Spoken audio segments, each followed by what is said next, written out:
प्रदीप बहुत परेशान था। उसे समझ में नहीं आ रहा था कि वो इस परिस्थिति से कैसे निपटे। वो अपनी माँ को बहुत चाहता था, किंतु उसकी पत्नी और बच्चे उसकी माँ से बहुत दूर भागते थे, क्योंकि उसकी माँ की एक आंख नहीं थी और कमर 90 अंश पर झुकी हुई थी। वैसे वह अपना सब काम खुद कर लेती थी, किंतु फिर भी वो उसकी पत्नी और बच्चों के लिए हमेशा खटकती हैं। दादी, आप ऊपर के कमरे में जाओ, मेरे दोस्त आ रहे हैं। प्रदीप के बेटे अमन ने बड़ी बेरुखी से कहा। पर बेटा, मैं तो यहाँ बहुत दूर बैठी हूँ। प्रदीप की माँ ने बहुत प्यार से कहा। नहीं, आप उनके सामने मत रहो, वो मुझे चिढ़ाते हैं। अमन ने जोर से डांटते हुए कहा।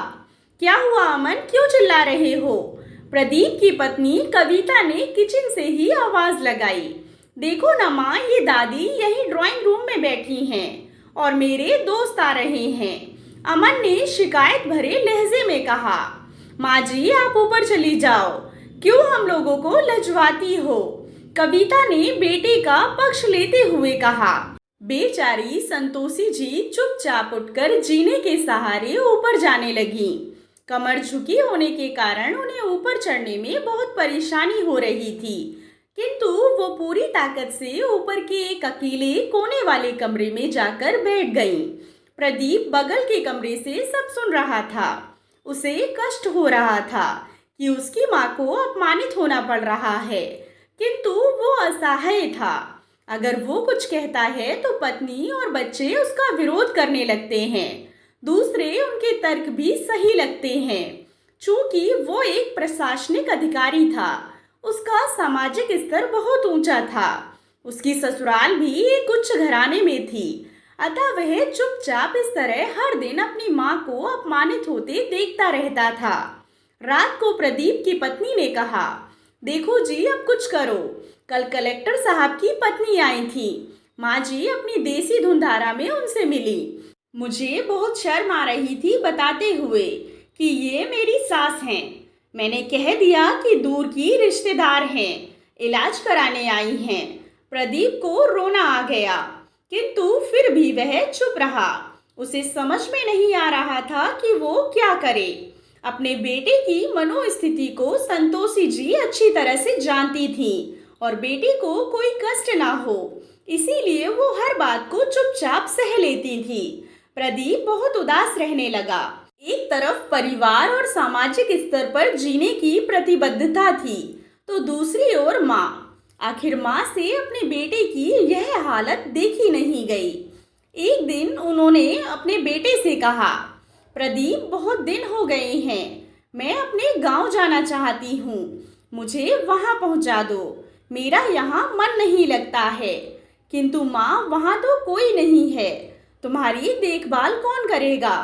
प्रदीप ने आश्चर्य से पूछा। तो कविता ने कहा, अरे सब गांव वाले तो हैं ही, और वो तुम्हारे मामा जी तो उसी गांव में रहते हैं, और फिर हम सारी व्यवस्थाएं कर आएंगे।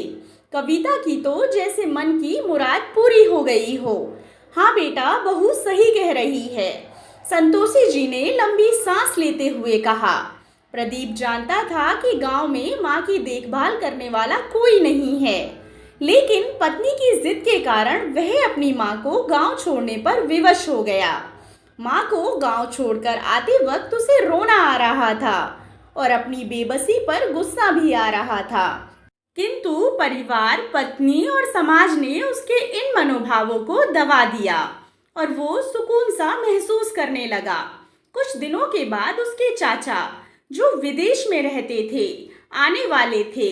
जब प्रदीप बहुत छोटा था, उसके पिता जीवित थे, तब वो भारत आए थे और उसके बाद वो अब भारत आने वाले थे।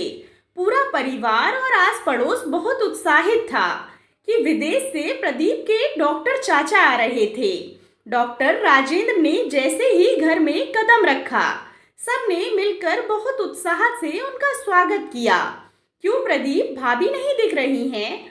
कहाँ हैं? डॉक्टर राजेंद्र ने उत्सुकता पूर्वक पूछा। जी, वो गांव में रहती हैं, यहाँ उनका मन नहीं लगा, कविता ने सपाट लहजे में उत्तर दिया। डॉक्टर राजेंद्र ने प्रदीप की ओर देखा तो प्रदीप ने अपनी आंखें झुका ली। डॉक्टर राजेंद्र सब समझ गए और बोले, कल हम भाभी से मिलने गांव चलेंगे सब लोग। दूसरे दिन सभी लोग गांव के घर में पहुंचे। देखा कि संतोषी जी को बहुत तेज बुखार है और वो पलंग पर असहाय पड़ी हैं। डॉक्टर राजेंद्र दौड़कर संतोषी जी के पास गए और उनके पैर छूकर रोने लगे। संतोषी जी की ये हालत उनकी कल्पना से परे थी। वाह बेटा प्रदीप, तूने तो नाम रोशन कर दिया। अपनी माँ की ये हालत देखकर तुझे तो शर्म भी नहीं आ रही होगी। डॉक्टर राजेंद्र ने प्रदीप को लगभग डांटते हुए कहा, नहीं देवर जी, प्रदीप का कोई दोष नहीं है। मैं खुद गांव आई थी। संतोषी जी ने अपने बेटे का बचाव किया। मुझे सब पता चल गया। भाभी आप चुप रहो।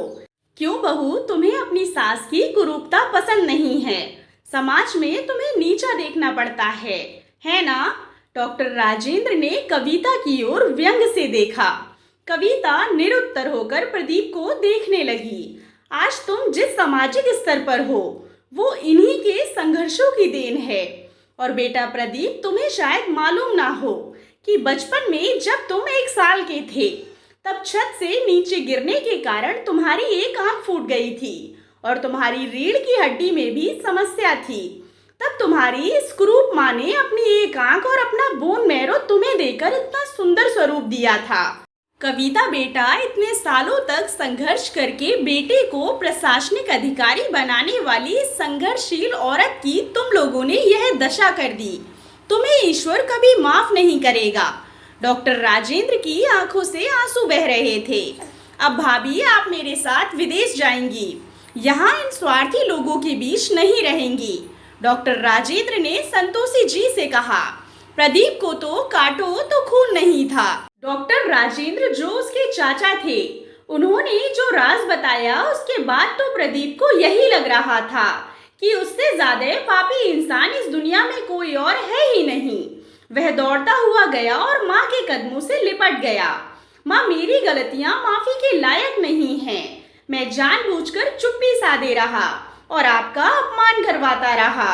अब सिर्फ आप ही उस घर में मेरे साथ रहेंगी और कोई नहीं। प्रदीप ने घूरते हुए अपनी पत्नी और बच्चों को देखा। कविता को भी बहुत पश्चाताप हो रहा था, किंतु उसकी हिम्मत नहीं हो रही थी कि वो संतोषी जी से आंख मिलाए। संतोषी जी ने कविता की मनोस्थिति को समझकर उसको अपने पास बुलाया और प्रदीप को डांटते हुए कहा, खबरदार, जो मेरी बहू को मुझसे अलग करने की कोशिश की तो तुझे ही घर से बाहर निकाल दूंगी। कविता और बच्चों ने संतोषी जी के पैर पड़ते हुए अपने व्यवहार पर माफी मांगी और माँ के हृदय ने सबको माफ कर दिया। दोस्तों, माता पिता की सेवा करें और बुढ़ापे में उनके साथ ज्यादा से ज्यादा समय बिताएं ताकि वह अपने आप को अकेला महसूस ना करे। उम्मीद करती हूँ आपको कहानी पसंद आई होगी। कहानी पसंद आई हो तो कहानी को लाइक एंड शेयर करें। कहानी के बारे में कमेंट कर अपनी राय जरूर दें। अगर चैनल पर नए हो तो चैनल को सब्सक्राइब करें और कहानी सुनने के लिए आप लोगों का बहुत बहुत धन्यवाद।